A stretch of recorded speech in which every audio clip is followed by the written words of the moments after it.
School के students, आज science की क्लास में आज आपका पार्ट 14 है।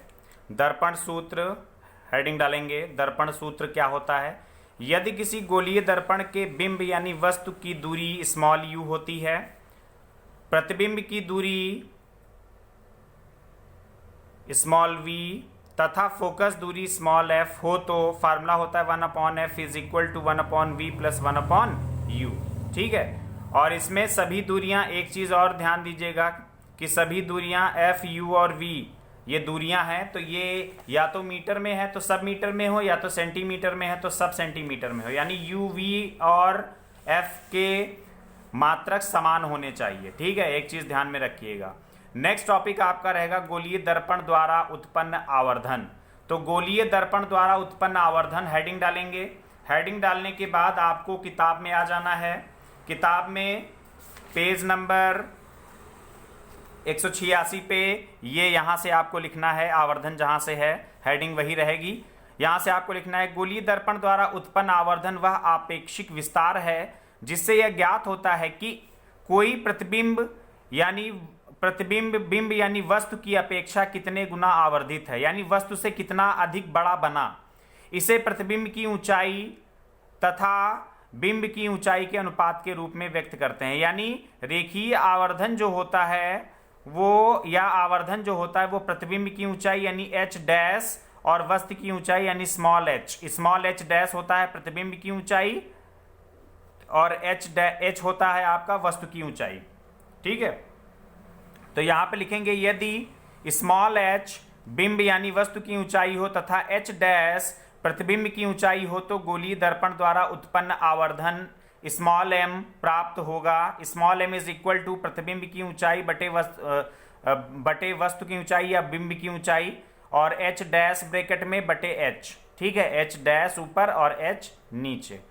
अब यहां नीचे लिखेंगे आवर्धन m बिंब वस्तु u तथा प्रतिबिंब की दूरी v से भी संबंधित होता है। इसे व्यक्त किया जाता है, यानी रेखीय आवर्धन या आवर्धन जो होता है वो h डैश अपॉन h जो होता है वो माइनस में v अपॉन u के टर्म में भी दर्शाते हैं। यानी फार्मूला आप लिख सकते हैं m is equal to h dash upon h is equal to minus का v अपॉन u।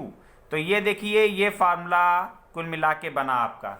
तो ये आपको नोट कर लेना है, ये फार्मूला आपको याद रखना है। आवर्धन m बराबर वो गोलीय दर्पण के लिए है h dash upon h is equal to minus का v अपॉन u। ये माइनस चिन्ह ध्यान रखिएगा, गोलीय दर्पण के लिए ये माइनस आगे लगा रहता है। ठीक है, h डैश अपॉन h। तो ये फार्मूला आपको याद कर लेना है। उसके बाद अब सबसे ज्यादा इंपॉर्टेंट टॉपिक आता है कि यहाँ पर अब आपको उसी के बाद जस्ट नीचे आपको डालना है नोट में नंबर 1 पॉइंट लिखना है कि यदि प्रतिबिंब वास्तविक हो तो h डैश क्या है? प्रतिबिंब की ऊंचाई है, वो हमेशा ऋणात्मक लेंगे। और एक चीज और ध्यान रखिएगा कि इसी में टॉपिक नंबर 4 जो है, पॉइंट नंबर 4 जो है, उसमें भी जब प्रतिबिंब वास्तविक होगा तो यानी v मतलब होता है कि प्रतिबिंब की दूरी, तो प्रतिबिंब की ऊंचाई और प्रतिबिंब की दूरी दोनों ही ऋणात्मक लेते हैं। और दूसरा पॉइंट है कि यदि प्रतिबिंब आभासी हो तो h डैश धनात्मक लेते हैं, यानी जब प्रतिबिंब आभासी बनता है तो h डैश का मान धनात्मक लेते हैं। और इसी में आप 5वां पॉइंट ध्यान देंगे कि जब प्रतिबिंब आभासी हो तो v भी आपका धनात्मक होता है। तो ध्यान दीजिएगा, जब वास्तविक होगा तो h डैश और v दोनों ऋणात्मक होंगे और जब आभासी होगा तो h डैश और v दोनों ही धनात्मक होते हैं।